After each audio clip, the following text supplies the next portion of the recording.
If you want great color in the fall, consider the October Glory maple. This is an October Glory that we're growing here at Highland Hill Farm. We planted this bad boy in the springtime and they did fantastic. We got them in right at the right time. Sometimes you got lucky, and we got lucky this year. Put them in. They were probably 3/8 of an inch caliber. They probably weren't up to there, and they really filled out real nice, thick, and full.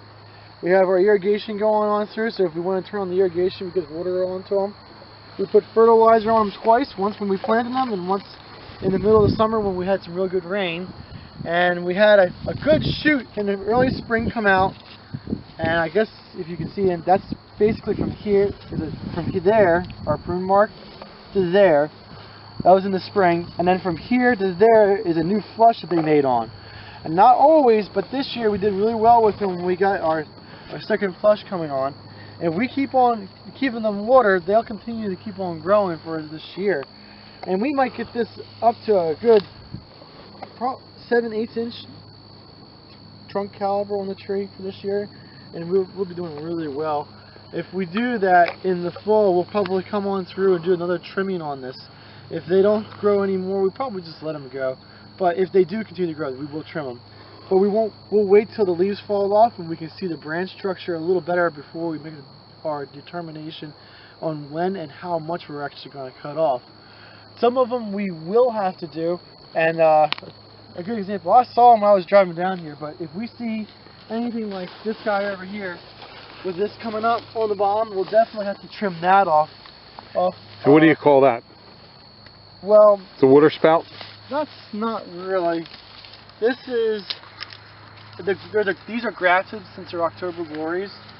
So this is coming from the rootstock, so I don't know what you would call that, but we do have to take this off. That's not good for the tree. And we just cut it off, the tree will be fine. Some of these lower branches we may limb up, but you don't have to, I guess. You don't have to, but next year, at the end of the year, we'll definitely limb them up, probably to about chest to shoulder height, and that'll be the final spot where we'll trim them. We won't trim the branches up any more than that. But if this continues to grow out, suppose that this branch right here grows out another 6 inches, then we'll come back and lop it back so it's not like real loose then. It makes it tighter if we do that. But we'll do that over the winter time when we don't have anything else to do. But that's basically it. Like this guy over here, I would probably cut that regardless here, so this branch doesn't get too big. And when we go through and we actually limb it up to there, it won't be too big of an injury for it. So that will be cut, but not, the branch won't be cut, but this will be knocked back so it's not too big of a branching forming on it. You can see this guy over here is kind of the same thing where I'm worried of. It's a real heavy branch going into it, so we'll probably knock that back so this doesn't grow as thick and as full.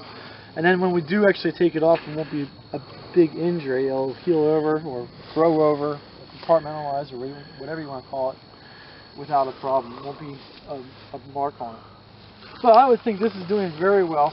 Something like this tree here we'll have to work on a little bit. You can see there's no definite trunk to it at this point, so over the winter time we'll have to figure out how we're going to either cut some branches out or tape it back up so there's one that's definitely strong, but that's something we'll have to work on. That's another thing that's making a single trunk to the tree, and that's always nice to have. But other than that, they look like a really nice product. How about this tree behind you? What are you going to do with that? Well, that one looks like one of the tapes broke off of it. That probably from a windstorm. We had some windstorms coming through here with no rain. So that'll get taped back up? Yeah, that'll be taped back up. That's something we have to do. There's one of them over there that the stake broke off. We'll have to put another stake in. So. All right, well, thank you very much, Mike. And this is Mike's red maple field here on Ferry Road at Highland Hill Farm. And you can reach Michael at 267-446-2376. And he'll answer any questions you have. Or the best of my ability. All right, thank you very much, Mike. Thank you.